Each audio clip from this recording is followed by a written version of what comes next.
ఒకసారి వశిష్ఠ మహాముని మనవడు అయిన పరాశరముని గంగా నది తీరాన్ని దాటడానికి వస్తారు. ఈ పరాశరముని మహాతపస్వి, వేదాలను అధ్యయనం చేసినవారు, సకల శాస్త్రాలు తెలిసినవారు.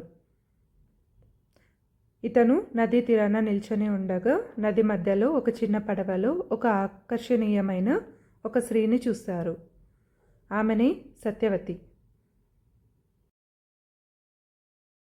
పూర్వం జాలర్లు చేపల కోసం వేటకు వెళ్ళగా వాళ్లకు ఒక గర్భవతి అయిన చేప వలలో చిక్కుకుంటుంది. ఇది సాధారణమైన చేప కాదు, బ్రహ్మదేవుని శాపం వలన చేప రూపాన్ని ధరించిన ఒక దేవకన్య. ఆ జాలర్లు ఆ చేపను 2 భాగాలుగా కోయగా ఆ దేవకన్యకు శాప విమోచనం కలిగి ఆకాశంలోకి వెళ్ళిపోతుంది.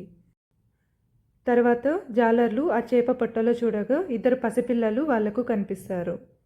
వెంటనే ఆ జాలర్లు ఆ పసిపిల్లలను తమ దేశ రాజు అయిన దాసరాజు దగ్గరికి తీసుకెళ్తారు.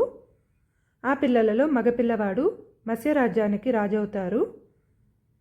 ఆడపిల్ల అదే రాజ్యంలోని ఒక జాలరి కూతురిగా పెరుగుతుంది. ఆ జాలరి కూతురే ఈ సత్యవతి. సత్యవతి అందానికి ఆకర్షితుడైన పరాశరముని ఆమె దగ్గరకు వెళ్ళి తనతో సంభోగించమని అడుగుతాడు.